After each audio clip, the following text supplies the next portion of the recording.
दोस्तों आज हम हमारे द नॉलेज के इस वीडियो में ब्रह्मांड की एक ऐसी गुत्थी से पर्दा उठाने जा रहे हैं जो आपके करीब हर सवाल का जवाब देगी। आज हम जानने वाले हैं ब्रह्मांड के सबसे दुर्गम और सबसे कीमती सब्सटेंस के बारे में जिसे कहा जाता है एंटी मैटर। लेकिन एंटी मैटर को समझने के लिए चलिए पहले मैटर के बारे में जानते हैं। इस ब्रह्मांड में जो कोई भी चीज आपके आसपास दिख रही है, ये आप, मैं, कंप्यूटर, लैपटॉप, मोबाइल, ग्रह, तारे, निहारिकाएं, आकाशगंगाएं, सूरज, पृथ्वी, सब कुछ मैटर से बना है। यानी कि जो कोई भी चीज जिसमें मास है और जो स्पेस ऑक्यूपाई करता है, वो सारी चीजें मैटर है। अब ये जो मैटर होता है, जो ये सारी चीजें बनाता है, वो मिलकर बना होता है एटम से। अब दोस्तों ये एटम क्या होता है? तो फ्रेंड्स, एटम किसी भी चीज का स्मॉलेस्ट पार्टिकल होता है। यानी कि ये एटम ही मिलकर दुनिया की विविध चीजें बनाते हैं। लेकिन इस एटम पर बात खत्म नहीं हो जाती है। इस एटम के अंदर भी एक दुनिया है जिसे सब एटॉमिक दुनिया कहते हैं, और ये एटम भी सब एटॉमिक पार्टिकल से मिलकर बना होता है। और ये सब एटॉमिक पार्टिकल्स है इलेक्ट्रॉन्स, प्रोटॉन्स और न्यूट्रॉन्स। अब समझे दोस्तों, ये इलेक्ट्रॉन, प्रोटॉन और न्यूट्रॉन जैसे सब एटॉमिक पार्टिकल मिलकर एक एटम यानी कि अणु का निर्माण करते हैं, और जगत की सारी चीजें इन्हीं अणुओं से बनी होती है। तो अब आपके सवाल का जवाब कि तो फिर एंटी मैटर क्या होता है? तो फ्रेंड्स, एंटी मैटर और कुछ नहीं, बस मैटर का ऑपोजिट होता है। जी हाँ, एंटी मैटर कुछ खास नहीं, बस वो एक प्रकार का मैटर ही है, लेकिन वो हमारे आम मैटर से ऑपोजिट है, हमारे आम अणु से विरुद्ध है। अब ये ऑपोजिट का मतलब क्या? तो फ्रेंड्स, हमारे आम मैटर में जो प्रोटॉन, इलेक्ट्रॉन और न्यूट्रॉन्स होते हैं, उसमें इलेक्ट्रॉन्स नेगेटिवली चार्ज होते हैं, प्रोटॉन्स पॉजिटिवली चार्ज होते हैं और न्यूट्रॉन्स न्यूट्रल होते हैं। और एटम का स्ट्रक्चर जो होता है, उसके न्यूक्लियस में पॉजिटिव चार्ज होते हैं और उसके अराउंड नेगेटिवली चार्ज इलेक्ट्रॉन घूमते हैं। लेकिन जब हम बात करते हैं एंटी मैटर्स की, तो उसका जो न्यूक्लियस है, उसकी जो नाभि है, वो नेगेटिवली चार्ज होता है और उसके अराउंड जो रिवॉल्व करते हैं वो पार्टिकल्स पॉजिटिवली चार्ज होते हैं, इसलिए उन्हें पॉजिट्रॉन्स कहते हैं। जैसे ही हमारा आम मैटर होता है और उसके अंदर की भीतरी दुनिया होती है, ठीक वैसी ही ऑपोजिट दुनिया एंटी मैटर की होती है। यानी कि एंटी मैटर्स के न्यूक्लियस यानी कि उसके सेंटर के आसपास घूमने वाले सब एटॉमिक पार्टिकल को आप आम भाषा में एंटी प्रोटॉन, एंटी न्यूट्रॉन या एंटी इलेक्ट्रॉन्स कह सकते हो, क्योंकि यहाँ पे सब कुछ ऑपोजिट हो जाता है। ऐसे मानो जैसे एक एंटी एटम आम एटम का मिरर होता है, और इसीलिए इस एंटी एटम से बनने वाली चीजें भी एंटी मैटर बनाती है, और वो एंटी मैटर एक एंटी यूनिवर्स बनाता है, जो हमारे यूनिवर्स का मिरर यूनिवर्स यानी कि ऑपोजिट यूनिवर्स हो सकता है। अब सोचिए, हमारे नॉर्मल मैटर की दुनिया अगर ऐसी है, तो एंटी मैटर की दुनिया कैसी होगी? तो फ्रेंड्स, एंटी मैटर की दुनिया भी कुछ खास नहीं, हमारी दुनिया से उल्टी होगी। उसका एक मिरर होगा, उसका मानो एक प्रतिरूप होगा। उसके ग्रह, तारे और निहारिकाएं भी हमसे ऑपोजिट होगी। जी हाँ दोस्तों, इस तरह एंटी मैटर की भी एक दुनिया हो सकती है। लेकिन दिक्कत यह है कि एंटी मैटर आम मैटर से मिल नहीं सकता, यानी कि वो दुनिया आम दुनिया से कतई मिल नहीं सकती है। अगर दोस्तों आम मैटर के साथ एंटी मैटर इंटरैक्ट करता है, तो फिर प्रचंड मात्रा में धमाका होगा और दोनों मैटर के मॉलिक्यूल्स खुद को खत्म कर देंगे और एनर्जी में कन्वर्ट हो जाएंगे, और इससे बहुत ही ज्यादा प्रचंड मात्रा में एनर्जी रिलीज होती है।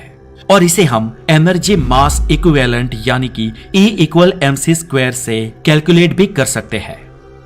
अभी दोस्तों यहां तक बात आपके समझ आ गई।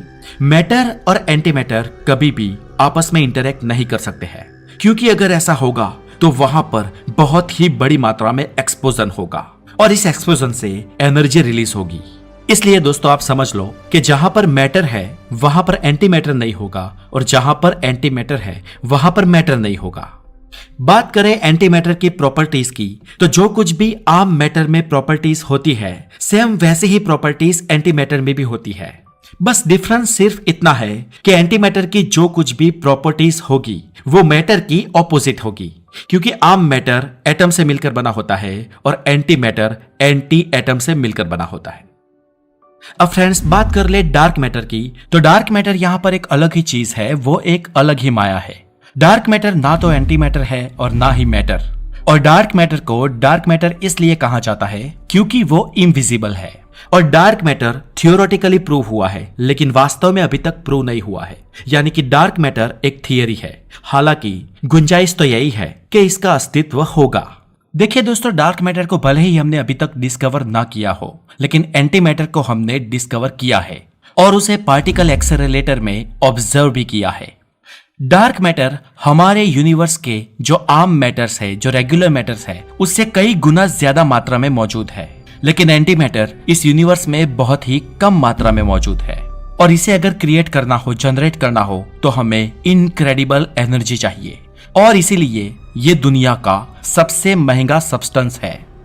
एंटी मैटर महंगा इसलिए है क्योंकि ये बहुत ही रेयर है और हमारे दृश्य ब्रह्मांड में तो ये दूर दूर तक हमें देखने को नहीं मिला। हालांकि हमने प्रयोगशाला में इसको बहुत ही सूक्ष्म लेवल पे ही लेकिन क्रिएट जरूर किया है। और इसलिए अगर ये है तो इस ब्रह्मांड में इतना कम कैसे हो सकता है?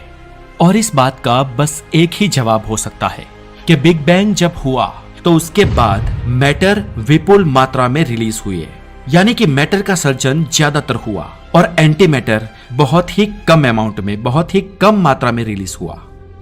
लेकिन कुदरत आखिर ऐसा कैसे कर सकती है?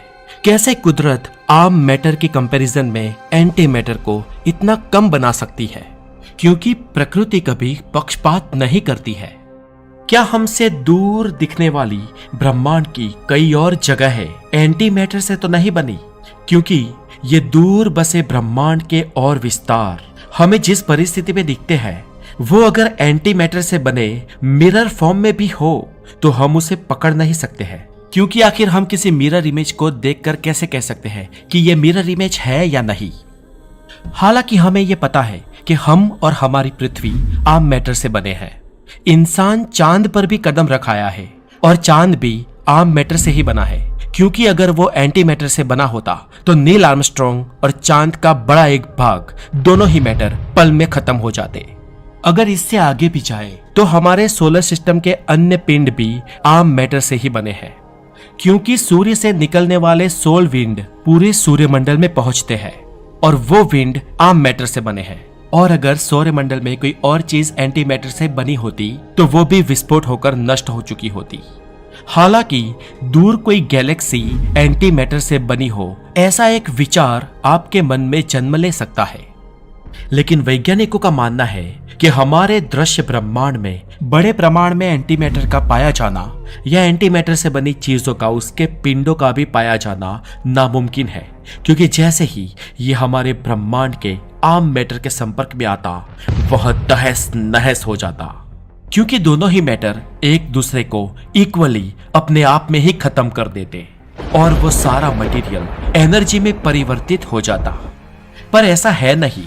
हमारा दृश्य ब्रह्मांड मौजूद है, हमारे सूरज, हमारे ग्रह, तारे, इन सब का अस्तित्व है, यानी कि हमारे आसपास बहुत बड़ी तादाद में एंटी मैटर नहीं है। लेकिन अगर दृश्य ब्रह्मांड में मैटर के ही जितना एंटी मैटर नहीं है तो ब्रह्मांड की सिमिट्री का क्या? दोस्तों, सिमिट्री यानी कि समानता।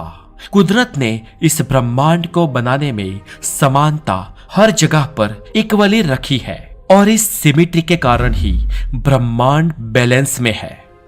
सर्जनहार ने लगभग सभी चीजों में सिमिट्री के इस नियम का ध्यान रखा है। कुदरत ने हमारी पृथ्वी पर जब उत्तर ध्रुव बनाया तो उसका एंटी ध्रुव यानी कि दक्षिण ध्रुव भी बनाया, ताकि एनर्जी दोनों ध्रुवों पर बरकरार रहे। विद्युत चुंबकीय क्षेत्र में सर्जनहार ने जितने ही पॉजिटिव चार्ज बनाए उतने ही एंटी पॉजिटिव चार्ज यानी कि नेगेटिव चार्ज भी बनाए। दुनिया की हर एक कृति की प्रकृति उससे रिवर्स है। जीवों में भी प्रकृति ने नर के सामने मादा बनाई और ऐसे प्रकृति ने दोनों तराजुओं को समान बनाया, समान रखा, और इसी को ही समप्रमाण यानी कि सिमिट्री कहते हैं। प्रकृति ने इलेक्ट्रॉन, न्यूट्रॉन और प्रोटॉन का एक अणु भी बनाया और उस अणु का प्रतिरूप यानी कि एंटी एटम हमने खोज भी लिया। प्रकृति ने यहां तक सिमिट्री को बनाए रखा है। पर आखिर में एंटी मैटर के केस में सिमिट्री का तकाजा आखिरकार इम्बैलेंस कैसे हो गया? क्योंकि इस ब्रह्मांड का जन्म अगर बिग बैंग से हुआ है और इस बिग बैंग के सारे अणुओं को मिलकर जो पिंड बने हैं, तो उतनी ही संख्या में उसके विपरीत पिंड भी होने चाहिए, यानी कि उतनी ही मात्रा में एंटी मैटर, यानी कि उतना ही बड़ा एंटी यूनिवर्स भी होना चाहिए। लेकिन ऐसा है नहीं, तो फिर यहां पर सिमिट्री के नियम का आधा अधूरा पालन कैसे हुआ? यहां पर सर्जनहार ने क्वालिटी तो बनाई, लेकिन क्वांटिटी क्यों नहीं बनाई? हमारे ब्रह्मांड में जितने आम मैटर है उतनी ही मात्रा में एंटी मैटर कैसे नहीं है?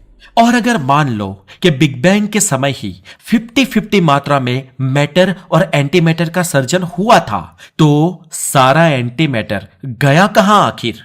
तो दोस्तों, इस पर वैज्ञानिकों की दो थियरी है, जिसमें एक थियरी कहती है कि मैटर और एंटी मैटर दोनों एक साथ नहीं रह सकते। इसलिए जिस बिग बैंग के पॉइंट से ब्रह्मांड की शुरुआत हुई, उसकी एक तरफ हमारा आम ब्रह्मांड विकसित हुआ जिसमें हम हैं, और उसकी दूसरी तरफ, यानी कि सिक्के की दूसरी तरफ, एंटी मैटर यानी कि हमारे ही ब्रह्मांड का प्रतिरूप ब्रह्मांड विकसित हुआ। और सिक्के की दोनों साइड इस दोनों ब्रह्मांड का विस्तार हो रहा है। दोस्तों, ये एक संभावना है जो अभी तक साबित नहीं हुई है। लेकिन दोस्तों, सिमिट्री के समप्रमाण में एंटी मैटर की थियरी को साबित करने वाली दूसरी थियरी इससे भी ज्यादा इंटरेस्टिंग है। और ये थियरी कहती है कि आज से करीब 13.8 बिलियन ईयर पहले जब बिग बैंग से ब्रह्मांड का जन्म हुआ, तब बिग बैंग से निकले जो फंडामेंटल सब एटॉमिक पार्टिकल्स थे, वो इक्वली एंटी मैटर और मैटर दोनों में विभाजित हुए। सर्जनहार का आशय तो दोनों ही अणुओं का सर्जन इक्वलेंट ही करने का था, लेकिन बिग बैंग के बाद एक के पीछे पूरे 32 जीरो लगाए उतना टेम्परेचर था, और इतने खतरनाक टेम्परेचर ने बस थोड़ा सा खेल बिगाड़ दिया। अब यहां पर दोस्तों आपको थोड़ा आगे पता चलेगा कि ये खेल बिगड़ गया या कुदरत ने ये खेल जानबूझकर बिगाड़ा। तो दोस्तों, हुआ यूं कि बिग बैंग के बाद दोनों ही मैटर और एंटी मैटर सिमिट्री के चलते इक्वलेंट ही रचे गए।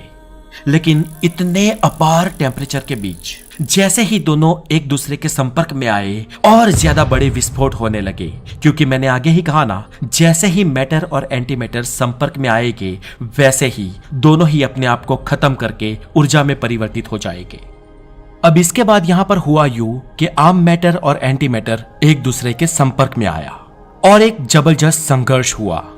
इस संघर्ष को बहुत ही छोटे स्केल पर समझे तो फॉर एग्जाम्पल 10 करोड़ आम परमाणु यानी कि मैटर के परमाणु के सामने 10 करोड़ एंटी मैटर के परमाणु भी लड़े, और इस संघर्ष में 10 करोड़ एंटी मैटर के एंटी परमाणुओं तो खत्म हो गए, लेकिन उसके सामने आम मैटर के 9,99,99,999 परमाणु ही खत्म हुए। हर एक 10 करोड़ में एक परमाणु ऐसा था जो खत्म नहीं हो पा रहा था, यानी कि आम मैटर के हर 10 करोड़ परमाणुओं में से एक पार्टिकल बच जाता था। और ऐसे इन हर एक 10 करोड़ में से ये जो एक करके पार्टिकल बचे, वो बचे कुचे पार्टिकल इतने ज्यादा थे जिन्होंने इस पूरे ब्रह्मांड का सर्जन किया। क्योंकि धीरे धीरे ब्रह्मांड का टेम्परेचर जब ठंडा हुआ, तब इन्हीं पार्टिकल्स में से हाइड्रोजन बने, फिर हीलियम बने, फिर तारे बने, और फिर ग्रह, निहारिकाएं और आकाशगंगाएं बनने लगी। और ऐसे इस थियरी का मानना है कि हमारा आज का जो विराट ब्रह्मांड है वो शुरुआती ब्रह्मांड का बचा कुचा बस अवशेष ही है। असल में इस ब्रह्मांड से कई गुना ज्यादा इसका कच्चा माल तो ऑलरेडी बाष्पीभवन हो चुका है, जिसमें आम मैटर के साथ बड़ी संख्या में एंटी मैटर भी खत्म हो गया होगा। और ऐसे दोस्तों, कुदरत ने जानबूझकर ये खेल खेला हो ऐसा लगता है, ताकि इस सृष्टि का निर्माण हो सके।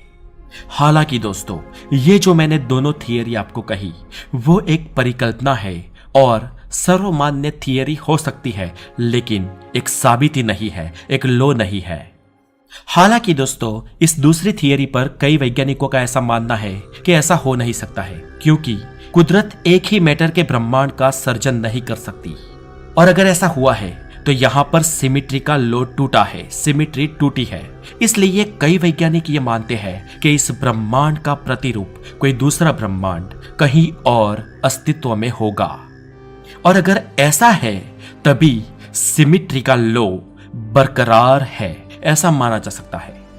और सच तो यही है कि कुदरत पक्षपात नहीं करती है। हालांकि दोस्तों इन दोनों थियरी में से आपको कौन सी ज्यादा सही लगती है, इस पर हमें कमेंट में जरूर बताएं, ताकि फ्रेंड्स आपके विचार मैं भी जान पाऊं। और अगर आप नए हैं तो हेल्दी नॉलेज के लिए द नॉलेज को जरूर सब्सक्राइब करें। अपना बहुत सारा ध्यान रखें। Have a good day, take care.